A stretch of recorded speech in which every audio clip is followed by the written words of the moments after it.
우리에게 주시는 하나님의 말씀입니다.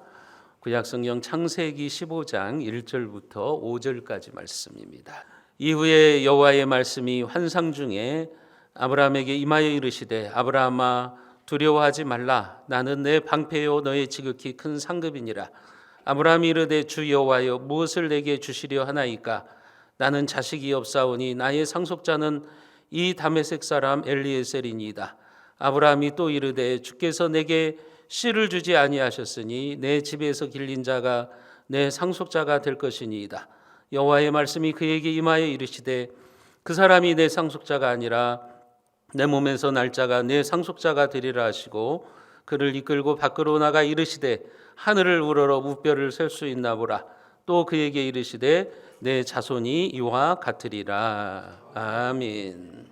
우리 옆에 분들한테 이렇게 인사하시겠습니다. 범사에 강건하세요. 인사하십니다. 범사에 강건하세요. 어떤 책을 보니까 그 책의 저자가 그렇게 말을 하더라고요. 우리 몸의 모든 것이 다 중요하지만 우리 몸에서 가장 중요한 것 중에 하나가 바로 연골이다. 이렇게 이야기를 하더라고요. 왜냐하면 연골이 멀쩡하지 않으면 일상도 멀쩡하지 않게 되고 연골이 없어지면 그때부터 삶도 이제 골골해지기 시작한다고 그렇게 이야기를 합니다. 그래서 그분은 연골이 제일 중요하다. 연골이 멀쩡할 때 해외여행도 가고 연골이 멀쩡할 때 좋은 곳도 구경을 다녀야 된다. 이렇게 말합니다. 그렇죠.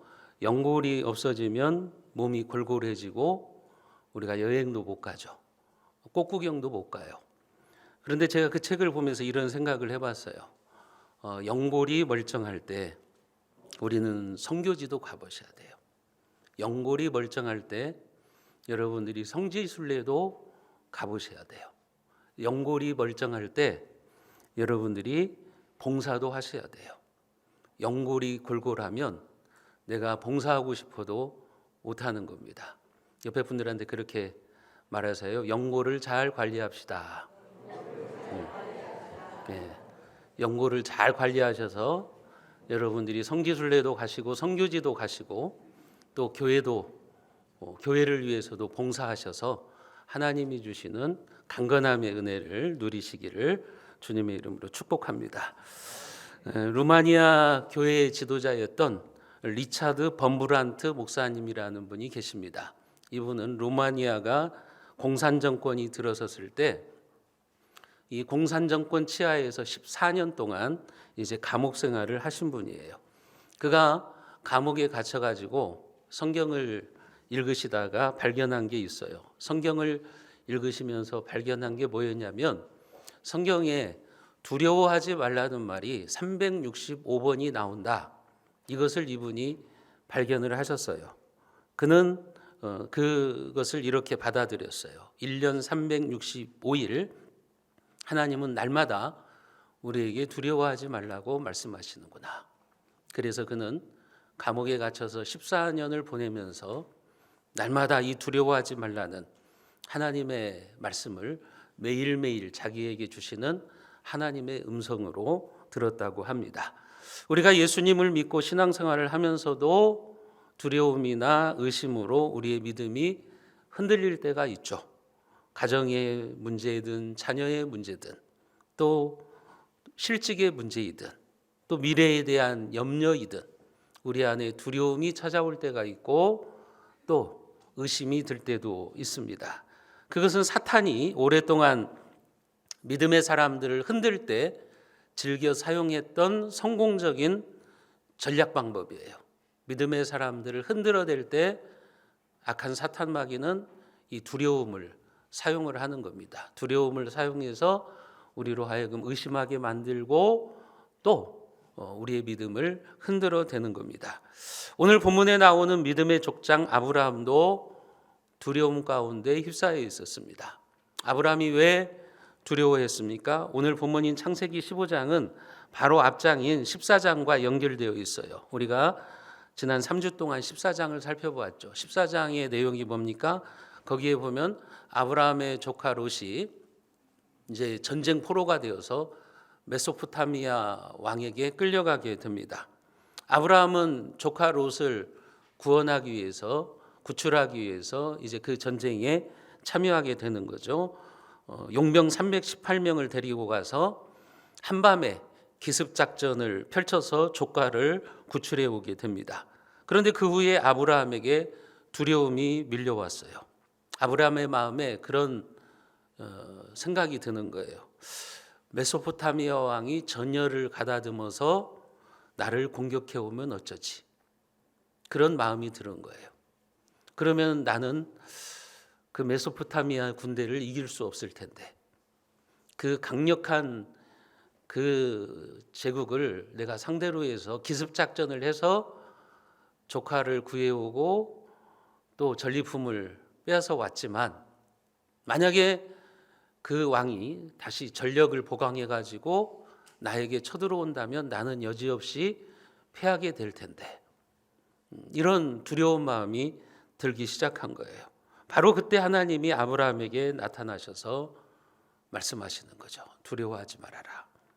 우리는 이 이야기를 통해서 우리가 인생을 살아가면서 우리에게 엄습해오는 두려움을 어떻게 극복할 수 있을까 하는 영적인 원리를 배우게 됩니다. 여러분, 두려움을 이기려면 먼저는 하나님이 나의 방패이시며 상급이심을 믿어야 되는 거예요. 오늘 창세기 15장 1절 말씀을 우리가 같이 한번 읽어봅니다. 이후에 여호와의 말씀이 환상 중에 아브라함에게 임하여 이르시되 아브라함아 두려워하지 말라. 나는 내 방패요 너의 지극히 큰 상급이니라. 이후에 이렇게 말하고 있죠. 이후에라고 하는 것은 조금 전에 말씀드렸던 것처럼 메소포타미아 왕을 물리치고 조카 롯을 구출해서 돌아온 이후를 말하는 거예요.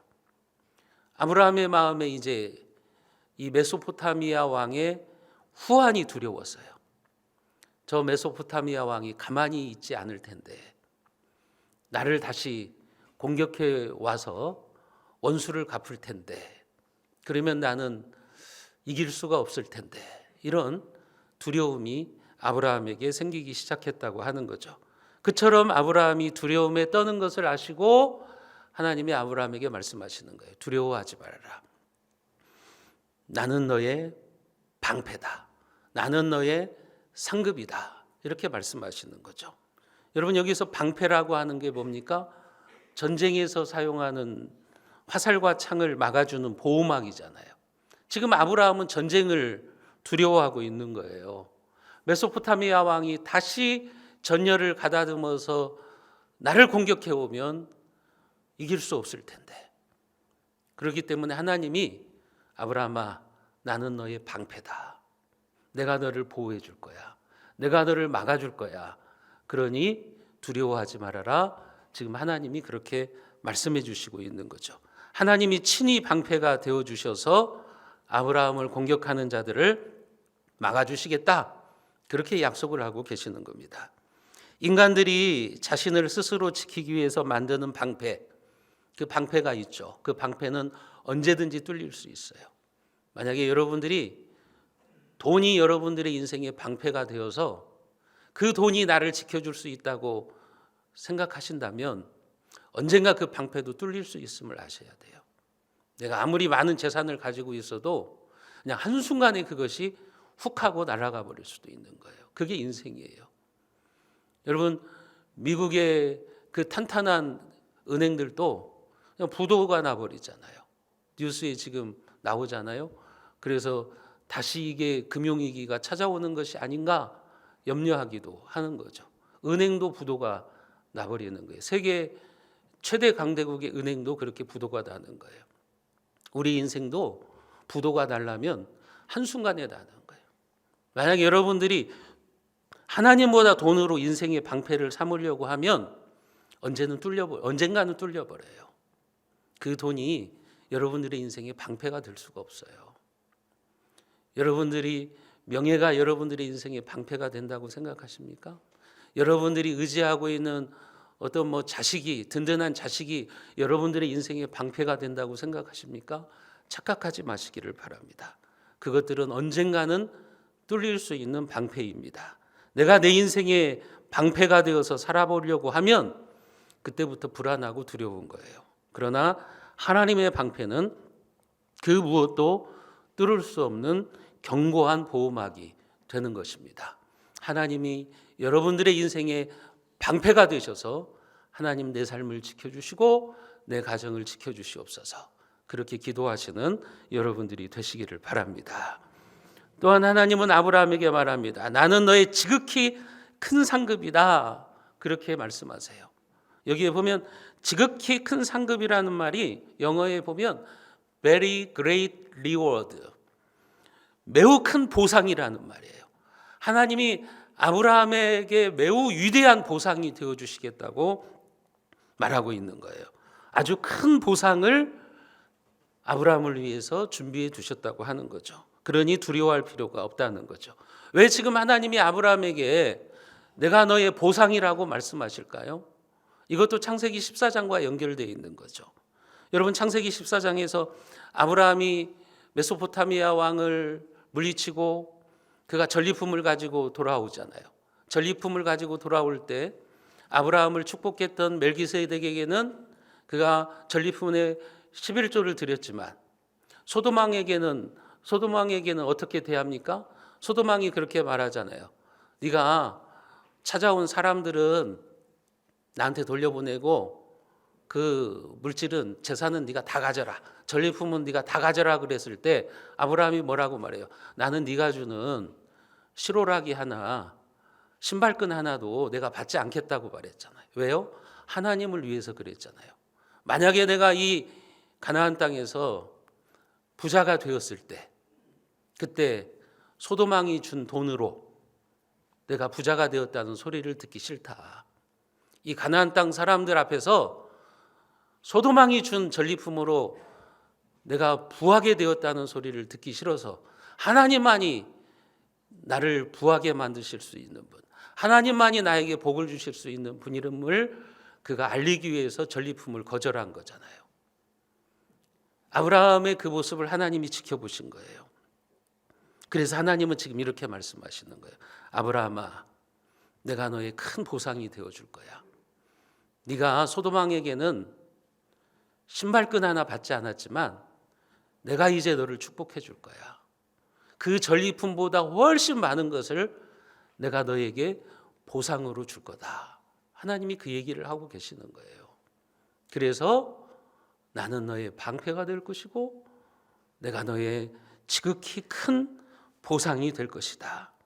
여러분, 그처럼 아브라함의 순종과 희생을 기억하신 하나님이 그 아브라함의 그 하나님의 영광을 위해서 전리품을 거절했던 그 모습을 기억하신 하나님께서 여러분들의 수고와 헌신과 희생도 기억하십니다. 여러분들이 하나님 나라를 위해서 드린 물질도 기억하시고, 여러분들이 하나님의 교회를 위해서 흘렸던 땀방울도 하나님은 기억하실 것입니다.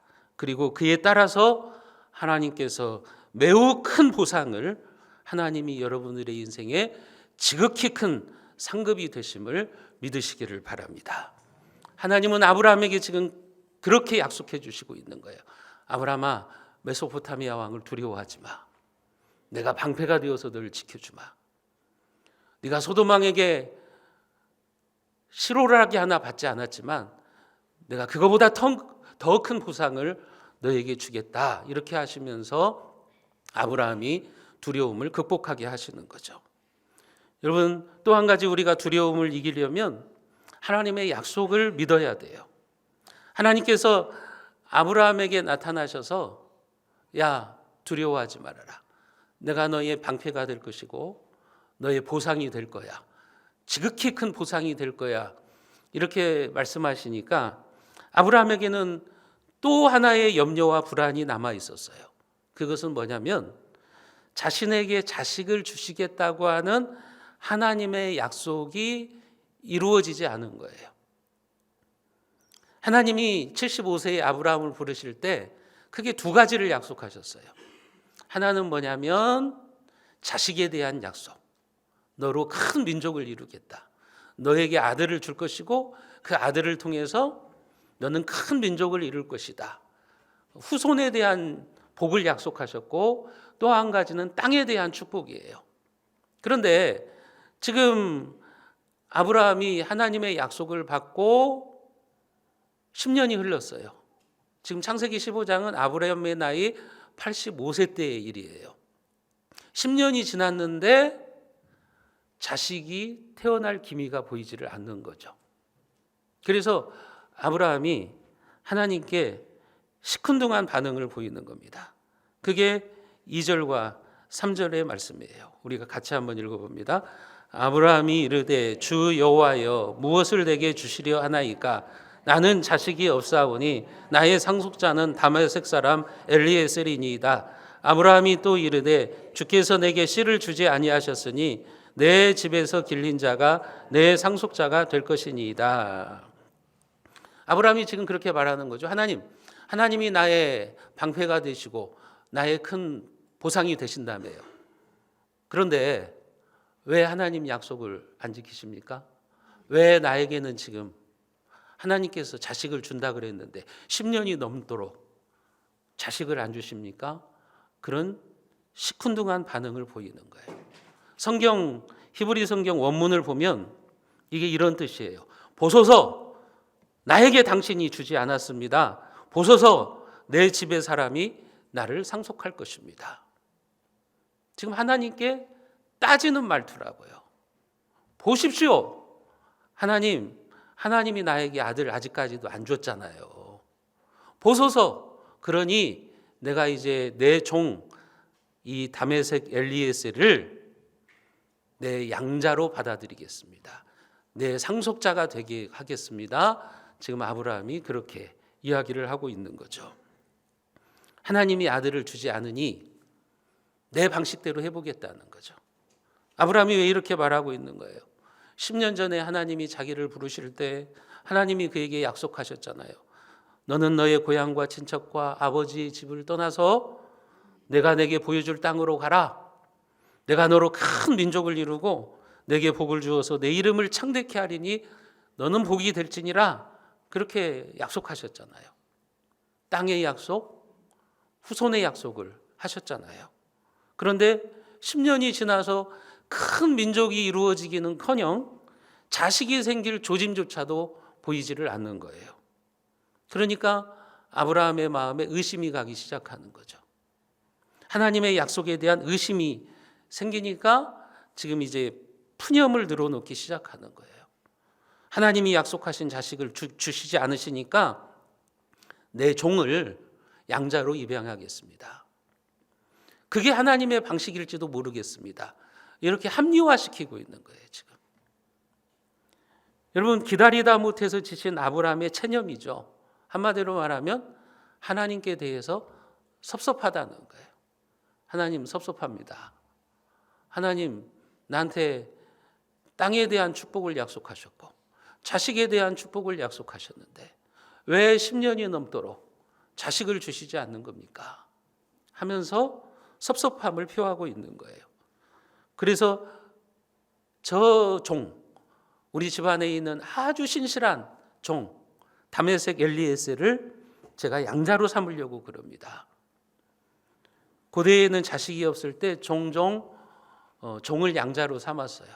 주인이 자기가 거느리고 있는 종들 중에서 아주 성실하고 신실한 종을 양자로 들여가지고 이제 그 주인의 노년을 잘 보살피게 하고 주인이 죽게 되면 성대하게 장례를 치르고 그 다음에 이제 주인의 상속권을 받은 거예요. 이런 배경 속에서 지금 아브라함이 이 자기의 종을 양자로 삼겠다는 것은 무슨 말이에요?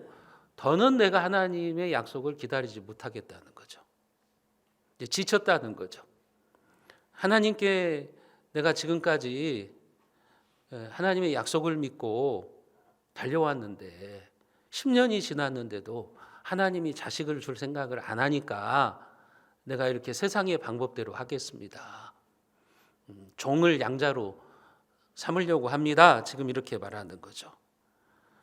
여러분, 하나님께는 불가능이 존재하지 않아요.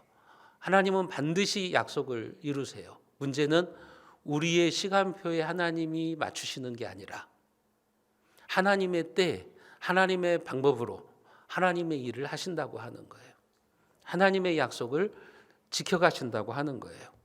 그 속에서 중요한 것은 뭐냐면 우리의 기다림입니다. 우리는 하나님을 기다려야 되는 거예요. 그래서 믿음과 기다림은 같이 가요. 믿음과 기다림은 쌍둥이입니다. 따라해 볼까요? 믿음과 기다림은 쌍둥이입니다. 그래서 우리는 믿음이 있는 사람은 기다릴 줄 알아야 되는 거예요. 믿음이 있기 때문에 기다리는 것이고 기다리면 믿음대로 이루어지는 거예요. 여러분, 기다린다는 것이 무엇입니까? 그 상황의 주인이 내가 아님을 인정하는 거예요. 그 상황이 내 뜻대로 이루어지는 게 아니고 하나님의 뜻대로 이루어짐을 인정하는 것. 그것이 바로 우리의 기다림이라고 하는 겁니다. 기다림으로써 우리는 내 인생의 주관자가 내가 아니라 하나님이심을 인정하는 거예요. 그런데 지금 아브라함이 못 기다리겠다는 거예요. 하나님, 10년 정도 됐으면 아들을 주셔야죠. 그런데 왜 아들이 태어날 기미도 안 보입니까? 그렇게 하고 있는 거죠. 여러분, 하나님이 우리를 기다리게 하실 때 그때 우리는 섭섭해하거나 조급해하지 말아야 됩니다. 그런데 아브라함은 조급해지니까 지금까지 가졌던 하나님을 향한 믿음이 흔들리고 하나님께 섭섭하다고 한탄의 소리를 늘어놓고 있는 거죠. 여러분, 아브라함이나 우리나 똑같죠. 우리도 언제는 막 대단한 믿음이 있는 것 같아요. 어떤 때는 막 대단한 믿음이 있어서 아브라함처럼 막 318명을 데리고 막 불가능할 것 같은 메소포타미아 왕을 향해서 막 돌진을 하는 그런 믿음이 있는가 하면 또 지금 아브라함의 모습을 보세요. 그런 믿음은 없어요. 그런 믿음은 없어지고 하나님께 섭섭하다고 하나님의 약속을 의심하고 있는 아브라함. 그의 모습이 오늘 우리의 모습이지 않습니까? 여러분, 그러나 하나님은 분명히 말씀하세요. 양자가 아니다. 너의 몸에서 태어날 자, 너의 씨를 통해서 내가 약속을 지켜갈 것이다 말씀하시는 거죠. 4절 말씀을 우리가 같이 한번 읽어봅니다. 4절입니다. 여호와의 말씀이 그에게 임하여 이르시되 그 사람이 내 상속자가 아니라 내 몸에서 날 자가 내 상속자가 되리라 하시고, 하나님이 그런 말씀을 하시는 거죠. 종을 상속자로 삼을 생각은 하지도 말아라. 너의 몸에서 태어날 아들이야. 그 아들을 통해서 내가 나의 뜻을 펼쳐갈 거다. 그 아들을 통해서 너에게 약속했던 것을 내가 이루어갈 것이다. 하나님이 그렇게 이야기를 하고 계시는 거죠. 여러분, 하나님께서 약속해 하셨다고 한다면 불가능해 보이는 일도 이루어지는 거죠. 인간적으로 생각해 보세요. 아브라함이 지금 85세입니다. 그리고 15년을 더 기다렸다 이제 이삭을 낳게 되거든요. 100세에. 여러분, 인간적으로 생각해 보면 100세에 해산이 전혀 불가능한 거죠. 그런데 왜 하나님께서는 그 나이 때까지 약속을 이루시지 않고 끌어가시는 겁니까? 아브라함의 믿음을 성숙시키시는 거예요. 아브라함을 믿음의 사람으로 만들어 가시는 거예요. 하나님의 열심으로 만들어 가시는 거예요. 여러분, 아기를 낳을 수 있는 상황에서 아이를 낳는 것은 믿음과 상관이 없죠. 그것은 누구든지 할 수 있는 자연스러운 일이잖아요. 뭐 20대 여자가 아이를 낳는다, 30대 여자가 아이를 낳는다. 그게 믿음하고 상관이 있습니까? 자연스러운 일이라고 말할 거 아니에요. 그런데 해산이 불가능할 때, 도무지 아이를 가질 수 없는 상황, 불가능해 보이는 상황에서 그때까지 믿음으로 우리가 하나님을 신뢰하고 아들이 태어난다면, 그러면 하나님이 하셨구나. 저게 전능하신 하나님의 능력이구나. 그것을 우리가 인정하게 될 것 아닙니까? 그래서 때로는 하나님이 여러분들의 힘으로 사업하려고 하고 여러분들의 힘으로 인생을 계획할 때 하나님이 속히 이루어지게 안 하세요. 계속 끌고 가세요. 너 네 힘으로 하려고 그러지? 너 돈으로 하려고 그러지? 너의 지혜로 하려고 그러지? 한번 해봐. 안 될걸? 하면서 하나님이 끌고 가시는 거예요. 그러면서 하나님을 신뢰하게 만들어요. 하나님만 붙잡게 만들어요. 기도하게 만들어요. 그리고 불가능할 때, 도무지 내 힘으로는 안 될 것 같을 때 하나님이 일하세요. 그러면 우리는 어떻게 합니까? 하나님이 하셨구나. 하나님이 이루시는구나. 그 고백을 하게 되는 거죠. 여러분, 그런데 아브라함은 지금 하나님의 약속을 기다리지 못해서 의심하는 거죠. 이런 아브라함의 모습을 보면 우리 같으면 그럴 거예요. 믿음이 없다고 참 책망할 것 같아요. 믿음의 조상이 뭐 저 따위야. 그럴 것 같은데 하나님은 긍휼의 마음으로 그를 다시 세워주십니다. 사랑하는 성도 여러분, 하나님은 조급한 아브라함에게 하나님의 약속이 반드시 이루어질 줄 믿고 기다리라고 말해요. 믿음은 우리에게 기다릴 줄 아는 힘을 주는 거예요. 믿음과 기다림은 쌍둥이입니다. 그렇기 때문에 여러분도 하늘의 문이 열릴 때까지 기다릴 줄 아는 믿음의 사람이 다 되시기를 주님의 이름으로 축복합니다. 아브라함이 그렇게 하나님의 약속을 의심하고 믿음이 흔들리는 모습을 보시고 하나님은 아브라함에게 밤하늘의 별을 보여주십니다. 오늘 5절 말씀에 보면 그를 이끌고 밖으로 나가 이르시되 하늘을 우러러 무별을 셀 수 있나 보라. 또 그에게 이르시되 내 자손이 이와 같으리라. 하나님이 아브라함에게 뭐라고 말하냐면요, 아브라함아, 나랑 잠깐 밖에 나가보자 하시면서 아브라함을 텐트 밖으로 나오게 하십니다. 왜냐하면 아브라함의 믿음을 세워주시기 위해서 그런 거예요. 우리 하나님이 이런 분이죠. 우리의 손을 잡고 별을 보러 나가시는 분이십니다. 수많은 별이 빛나는 밤에 나와 단둘이서 대화하기를 원하시는 하나님이십니다. 왜 하나님은 지금 아브라함을 천막 밖으로 끌어내시고 있는 거예요? 그것은 현실에 갇혀있는 삶에서 나오라고 하는 메시지예요. 아브라함은 천막에 웅크리고 앉아서 자녀를 생산하지 못하는 다 늙은 아내를 쳐다보고 있고 다 늙어버린 자신의 몸을 바라보고 탄식해하면서 초조해하고 있잖아요. 조급해하고 있잖아요. 하나님의 약속을 지금 의심하고 있잖아요. 그래서 하나님은 그를 밖으로 끌어내게 하셔서 밤하늘의 별을 바라보게 하시는 거예요. 광대한 하늘에 셀 수 없이 떠 있는 별들을 바라보라고 하시는 거예요. 한마디로 말하면 별들을 통해서 실물 교육을 시키는 거죠. 아브라함아, 네가 저 밤하늘의 별을 한번 세워봐. 별을 어떻게 셀 수가 있겠어요? 수억 개, 수십억 개의 별을 어떻게 셀 수가 있겠어요? 무엇을 말씀하시는 거예요? 네가 저 밤하늘의 별을 셀 수 없는 것처럼 나는 너에게 수없이 많은 자손을 줄 수 있는 전능한 하나님이다. 그것을 아브라함에게 깨닫게 해주시려고 하는 거죠. 그러니 기다려라. 여러분, 하늘에 수없이 떠 있는 별들이 우리에게 주는 메시지가 뭡니까? 나는 한없이 미약하고 무능하지만, 나는 한없이 하나님을 불신하고 의심하지만 하나님은 무한히 크신 분이라고 하는 것을 우리에게 알려주는 것입니다.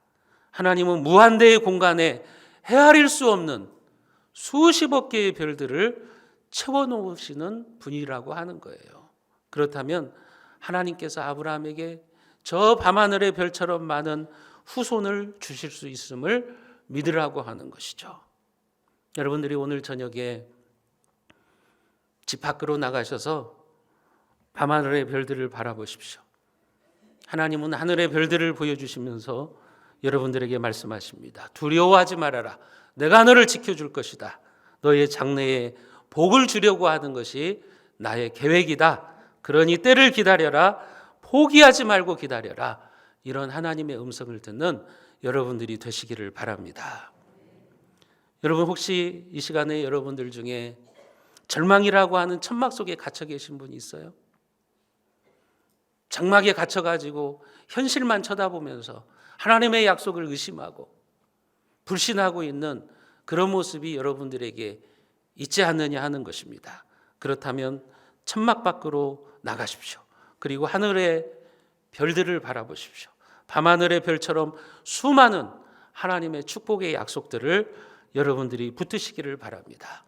그러면 다시 희망이 부풀어 오르기 시작하시고 다시 잃어버렸던 믿음이 생기기 시작할 것입니다.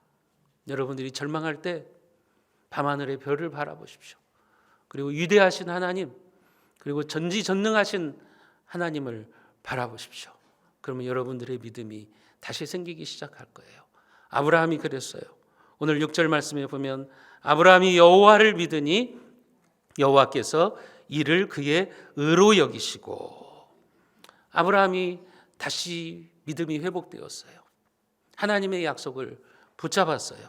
그랬더니 하나님이 이를 그의 의로 여기셨다 말씀하세요.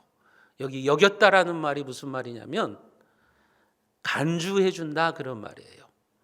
무엇이 그렇지 못함에도 불구하고 그렇다고 인정해 준다는 말이 여겼다라고 하는 말이에요. 그러니까 아직 아브라함의 믿음은 미흡해요. 그러나 그 미흡한 믿음일지라도 하나님이 그 믿음을 보시고 아브라함을 의롭게 여겨주시는 거예요. 그래, 너는 믿음의 사람이다. 내가 인정해 주겠다. 그래, 내가 너를 의로운 사람으로 봐주겠다. 하나님께서 그렇게 말씀하시고 있는 거죠. 사랑하는 성도 여러분, 우리도 살아가면서 종종 우리의 신앙이 흔들리고 여러분들이 두려움과 하나님의 약속에 대한 의심이 들 때가 있습니다. 여러분들도 기다림에 지쳐갈 때가 있을 거예요. 이때가 중요해요. 그때 다시 눈을 들어서 밤하늘의 별들을 바라보십시오. 하나님의 신실하심을 여러분들이 붙잡으시기를 바랍니다. 그처럼 여러분들이 하나님을 신뢰하심으로 여러분들 안에 있는 의심과 두려움을 버리고 마침내 여러분들을 향한 하나님의 약속이 이루어지는 복의 사람들이 다 되시기를 주님의 이름으로 축원합니다.